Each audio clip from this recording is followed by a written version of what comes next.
आप जानते हैं मेजॉरिटी, मेन रीजन क्या है? क्योंकि लोग आज सुसमाचार को नहीं जानते।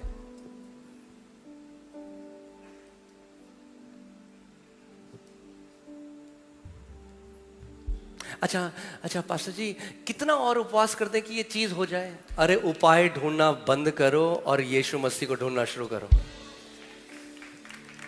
यही तो करते आए हो इतने साल तक, हुआ कुछ?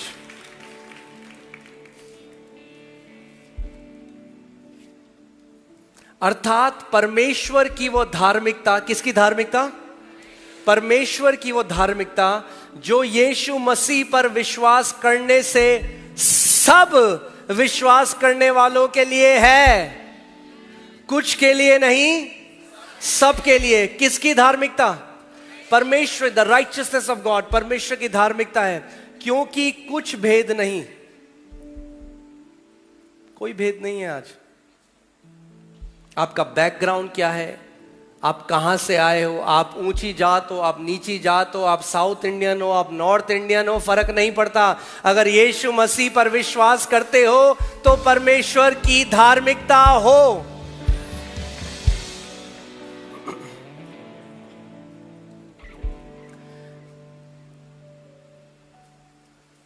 जिसने हमारा उद्धार किया और पवित्र बुलाहट से बुलाया, और यह हमारे कामों के अनुसार नहीं।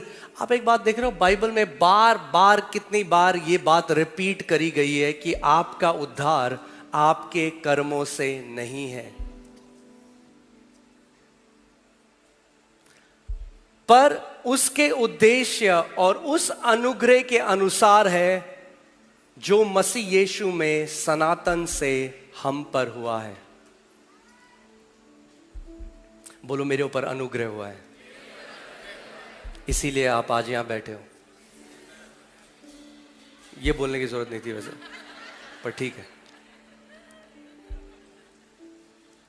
इस बात को जिस दिन आप पहचानोगे, मैं मसीह में इसलिए आया क्योंकि मुझ पर अनुग्रह हुआ है,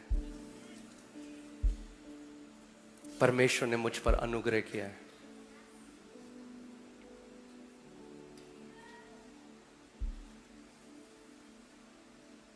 कितने लोग फेवर में चलना चाहते हैं, फेवर में परमेश्वर के? हाँ, एक बात याद रखना, जिस दिन फेवर में चलना शुरू करोगे उस दिन रेडी रहना, क्योंकि मसीह बहुत विरोधी हो जाएंगे आपके। यूसुफ जो था ना, उसके भाई उससे नफरत करते थे क्योंकि पिता का फेवर था उसकी लाइफ में।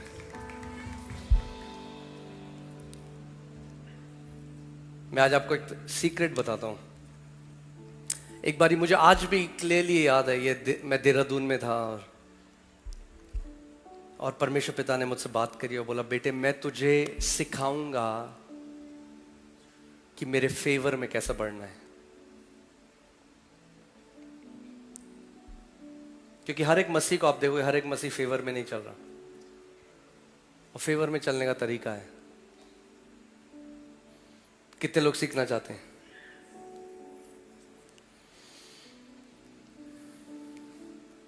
जब फेवर आपकी लाइफ को टच करेगा ना, तो जहां आप कभी खुद नहीं पहुंच सकते थे, वहां परमेश्वर का फेवर आपको लेकर जाएगा।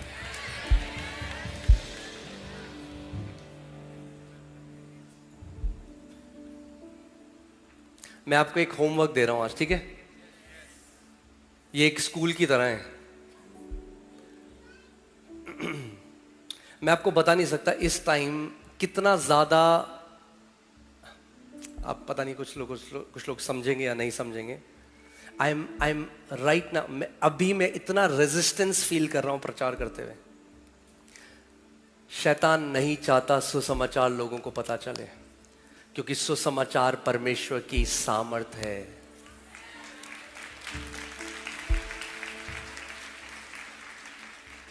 तो कहते हैं इन्हें धर्म कर्म के बंधनों में फंसा के रखो कि हमेशा अपने बारे में सोचते रहे, मैं और क्या करूं। धर्म आपको बताएगा तुझे ये करना है, ये मैं और क्या करूं, मैं और क्या करूं, अब क्या करूं, अब बताओ क्या करूं। और सुसमाचार है, देख यीशु ने तेरे लिए क्या किया, यीशु ने तेरे लिए क्या किया? वो तेरे लिए मारा गया, वो तेरे लिए गाड़ा गया, उसने तेरे लिए कोड़े खाए और तीसरे दिन मर के जिंदा हो गया और परमेश्वर के दाहिने हाथ जा बैठा और पिता से तेरे लिए मध्यस्थता कर रहा है, ताकि अंत तक तू अपने विश्वास को छोड़े ना।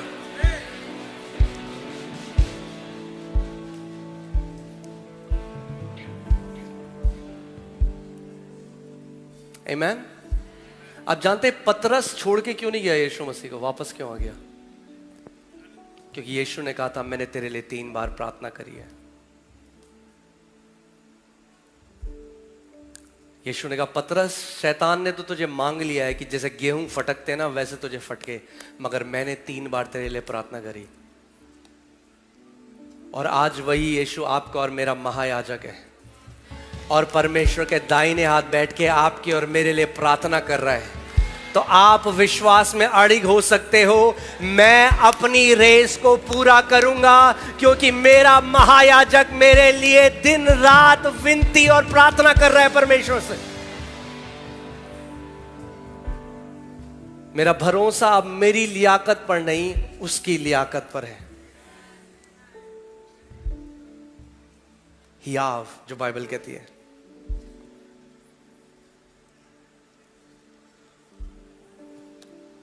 आओ हम अपनी आशा के अंगीकार को दृढ़ता से थामे रहें, क्योंकि जिसने प्रतिज्ञा की है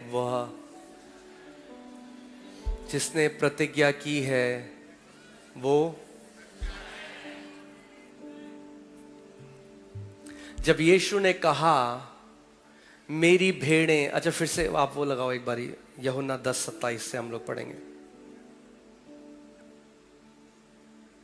ओके। मेरी भेड़ें मेरा शब्द सुनती हैं, मैं उन्हें जानता हूं। अगर आपको याद होगा लास्ट संडे हमने इस पे देखा था कितनी भेड़ है यहां पे यीशु मसीह की। अगर आप भेड़ हो, बिल्कुल कॉन्फिडेंट हो, अपने हाथ हिलाओ, बोलो मैं यीशु की भेड़ हूं। तो अगर आप यीशु की भेड़ हो तो वो आपको जानता है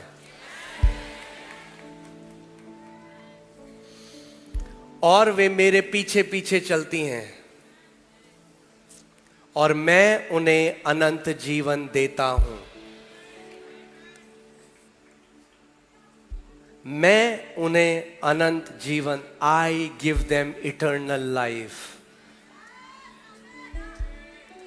क्यों देता हूं मैं उन्हें अनंत जीवन?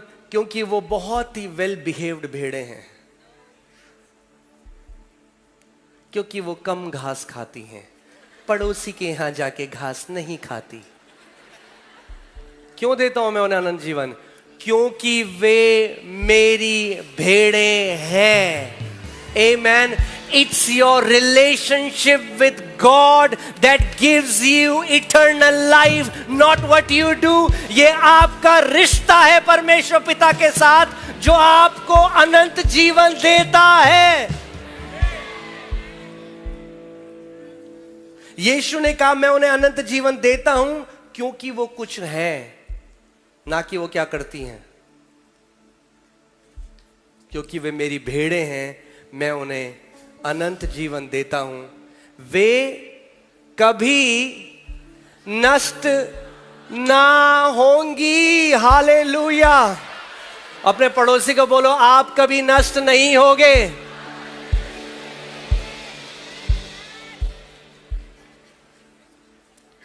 क्यों नहीं होगे आप नष्ट कभी? क्योंकि भैया हमने कलीसिया में कभी दशवांश मिस नहीं किया। हाँ, क्यों नहीं होगे आप नष्ट कभी? क्योंकि आप यीशु की भेड़ हो और उसने आपको अनंत जीवन सेत मेत में दिया है। इससे पहले हमने क्या पढ़ा था? जिसने हमसे प्रतिज्ञा करी है वो सच्चा है। तो अगर आप यीशु की भेड़ और आप नष्ट हो जाओ तो फिर वो सच्चा नहीं, फिर वो झूठा है।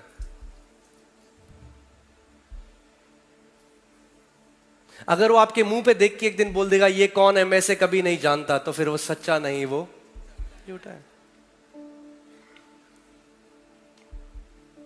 मगर खुशखबरी ये है कि जिसने हमसे प्रतिज्ञा करी वो सच्चा है। यानी आप एक प्रतिज्ञा को पकड़कर अड़िग खड़े हो सकते हो, क्योंकि परमेश्वर बदलने वाला परमेश्वर नहीं है। वो कल, आज और युगानुयुग एक सा परमेश्वर है, कभी बदलता नहीं है। और कोई उन्हें मेरे हाथ से छीन न लेगा।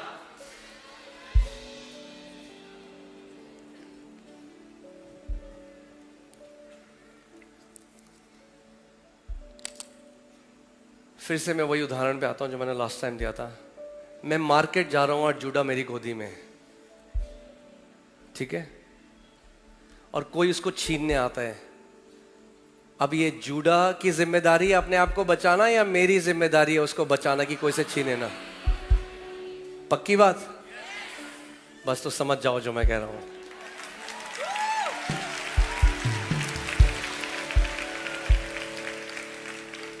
मेरे उद्धार की श्योरिटी क्या है? आपके उद्धार की श्योरिटी क्या है? आपके कर्म। फिर तो कोई भी नहीं जा रहा स्वर्ग।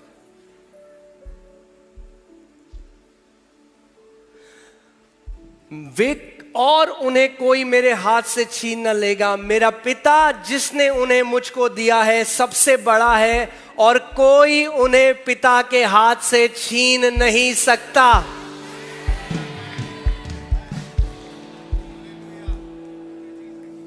आमीन।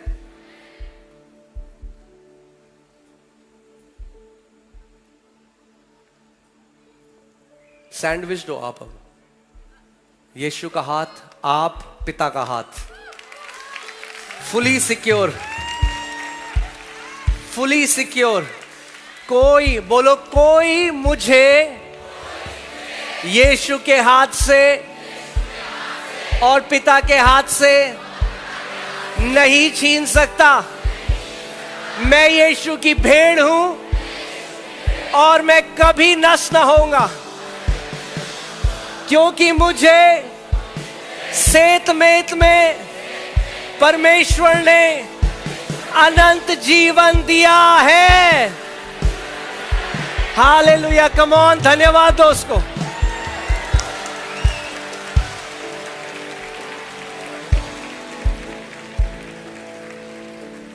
हालेलुया। बैठ जाइए, इतनी जल्दी खुश मत हो, जल्दी खत्म नहीं करेंगे।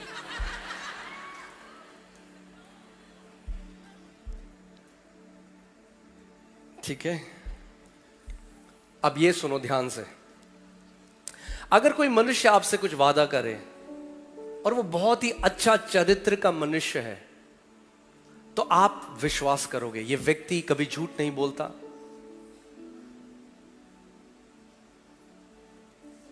और आप उस व्यक्ति की गवाही पर विश्वास करोगे। करोगे नहीं करोगे? अब देखो बाइबल क्या कहती है।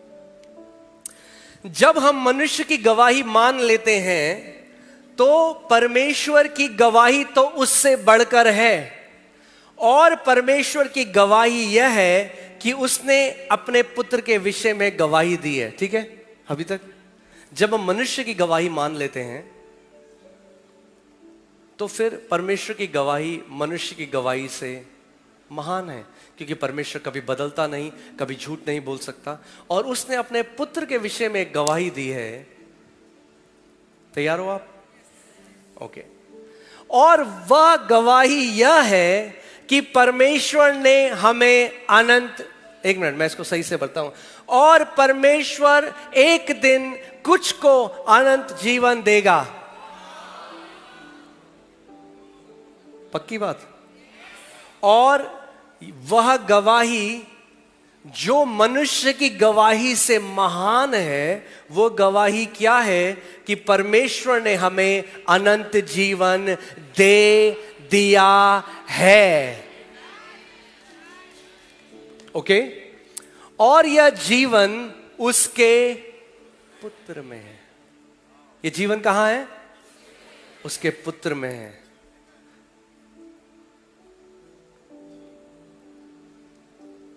यूहन्ना 1:4 में लिखा है, in him was life and life was the light of man. उसमें जीवन था। अनंत जीवन कहां है? पुत्र में। असलियत में अगर मैं आपको बताऊं तो अनंत जीवन पुत्र है। Jesus is eternal life.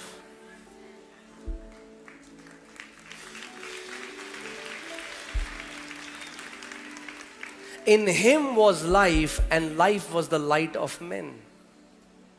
यीशु अनंत जीवन है।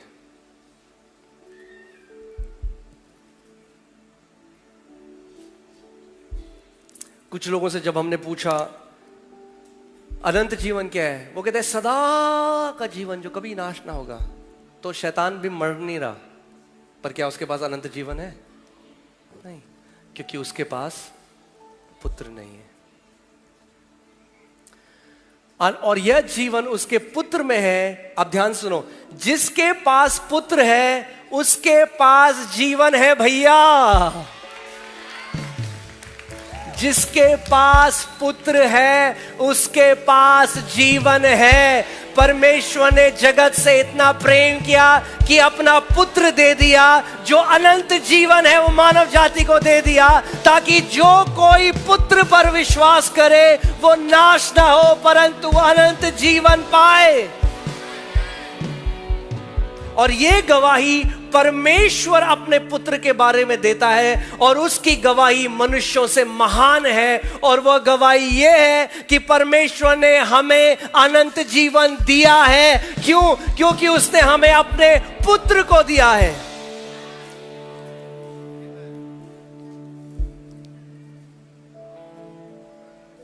The more you know about, the more the more you know Jesus, the bolder you will be in your faith. जितना ज्यादा आप मसीह को जानते हैं, जितना ज्यादा आप पुत्र को जानते हैं, उतना ही आपको हियाव हो जाएगा जो परमेश्वर ने प्रतिज्ञा आपको दी है।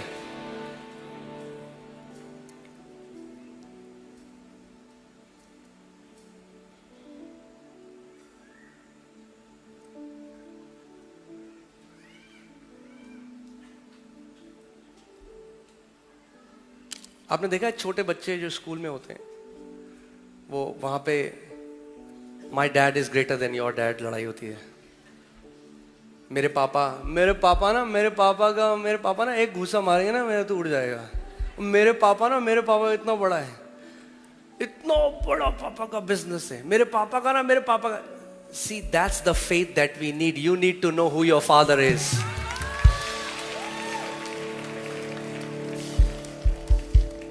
Amen? जिसके पास परमेश्वर का पुत्र नहीं, उसके पास जीवन भी नहीं है। जीवन क्या है? क्योंकि पुत्र जीवन है। मैंने तुम्हें जो परमेश्वर के पुत्र के नाम पर विश्वास करते हो, अब ध्यान से सुनो, मैंने तुम्हें, can you also put this in English? इसको इंग्लिश में लगाओ एक बार। मैंने तुम्हें जो परमेश्वर के पुत्र के नाम पर विश्वास करते हो इसीलिए लिखा है कि तुम जानो कि अनंत जीवन तुम्हारा है। अब इससे ज्यादा क्या बोलें?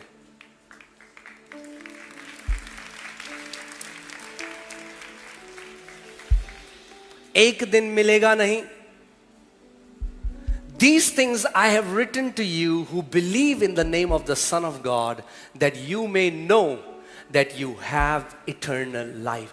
You may know that you have eternal life. You may know that you have eternal life. तुम जान लो कि अनंत जीवन तुम्हारा है, कि तुम जान लो, पहचान लो कि अनंत जीवन तुम्हारा है।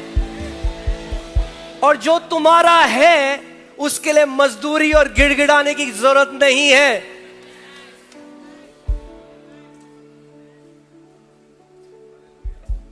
मैंने पहले भी उदाहरण दिया था, पर फिर से आपको एक उदाहरण देता हूं। दो सिनेरियो हैं, ठीक है? दो अलग अलग दृश्य हैं। पहला, एक पिता है, उनके दो बेटे हैं और पिता के पास बहुत जायदाद है, बहुत ज्यादा। अब वो बूढ़े हो गए हैं पिता, तो दोनों बेटे सोनू मोनू आपस में बात कर रहे हैं, कह रहे हैं पिताजी जाने वाले हैं, मगर इससे पहले जायदाद में अपने नाम करा देते हैं। तो क्या करेंगे? अब हम करेंगे सेवा कि ताकि मिलेगा। देखा, आप सबको पता है।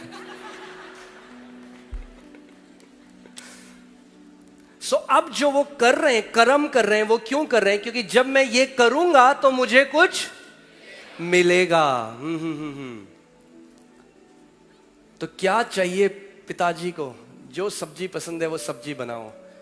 क्या वो इसलिए कर रहे हैं क्योंकि वो अपने पिता से प्रेम करते हैं? वो क्यों कर रहे हैं? कि ताकि जब मैं ये करूंगा तो पिता से मुझे कुछ मिलेगा। ये पहला सिनेरियो है। यह है जो धर्म हमें सिखाता है। The more you do is the more you will get. जितना ज्यादा करोगे उतना ज्यादा परमेश्वर देगा। परमेश्वर आपके कर्म के हिसाब से आपके साथ करेगा। अब दूसरा सिनेरियो है कि पिता ने इन दोनों बच्चों को बुलाया और बोला कि मैंने जायदाद बना दी है और जो मेरा है मैंने तुम दोनों के नाम कर दिया है। और वो दोनों बच्चे जो पहले से पिता से प्रेम करते हैं, वो कह रहे हैं पिता हमारा असली धन आप हो। वो तो ऑटोमेटिकली जो पिता का उनका है ही, मगर जो वो सेवा कर रहे हैं पिता की, उनकी सेवा में कोई फर्क नहीं पड़ा, क्योंकि उन्हें पता है, क्योंकि वो सेवा इसलिए कर रहे हैं क्योंकि वो अपने पिता से प्रेम करते हैं।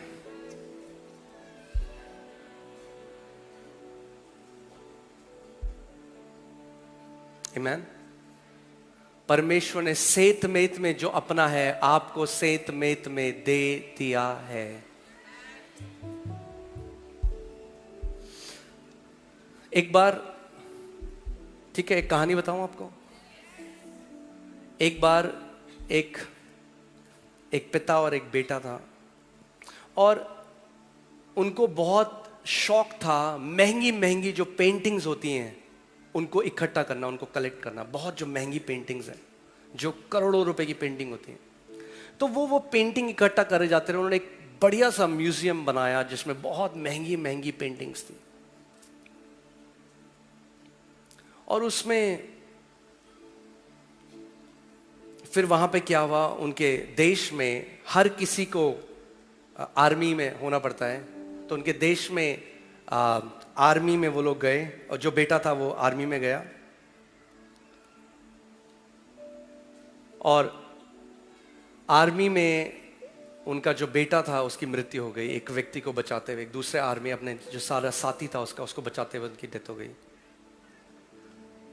तो वो जो उसका दोस्त था वो उसके पिता के पास मिलने आया अपने दोस्त के, और उसने कहा कि मैं आपको बताना चाहता हूं कि आपका बेटा एक बहुत ही अच्छा व्यक्ति था और उसने मुझे बचाते हुए उसकी जान गई।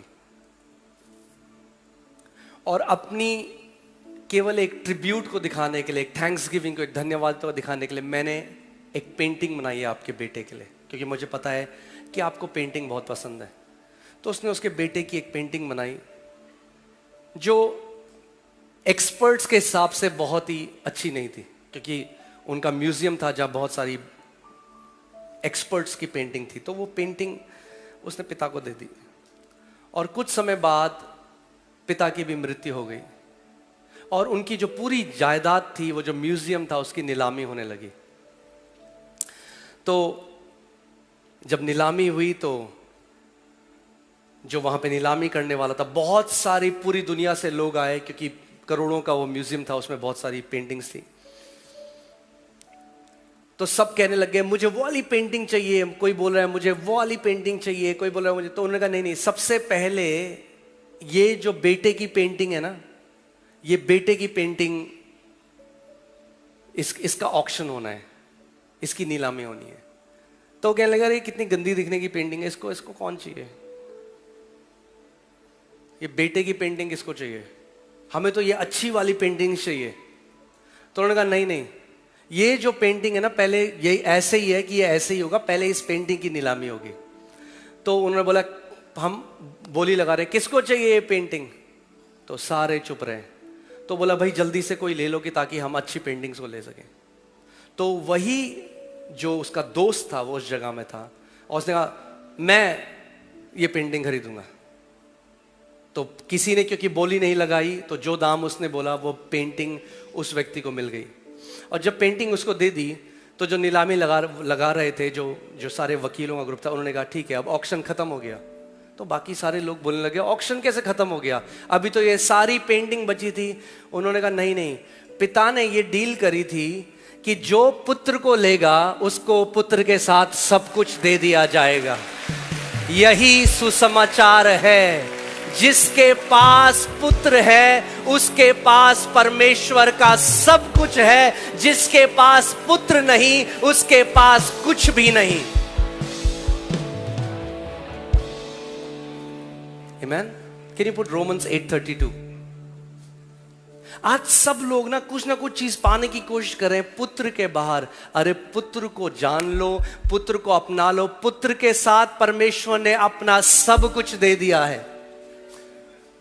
जिसने अपने निज पुत्र को भी ना रख छोड़ा परंतु उसे हम सब के लिए दे दिया, वह उसके साथ हमें और सब कुछ क्यों करना देगा। आज एक बहन मेरे पास आई, वो बोला अपोस्टल जी मुझे बताया गया था कि परमेश्वर चंगाई नहीं दे रहा क्योंकि मैंने ये नहीं करा है। ये फॉल्स गॉस्पेल है, गलत सुसमाचार है। जब परमेश्वर, क्या चंगाई पुत्र से ऊंची है? जब परमेश्वर ने सेत मेत में अपने पुत्र को दे दिया तो उसका वचन कहता है उसके साथ वो तुम्हें सब कुछ क्यों ना देगा, क्यों ना देगा। अगर पुत्र दे दिया तो अब क्या रख छोड़ा है परमेश्वर ने? पुत्र के साथ परमेश्वर ने चंगाई, शांति, कृपा, सब कुछ परमेश्वर ने आपको सेत मेत में दे दिया है। जिसके पास पुत्र है उसके पास सब कुछ है।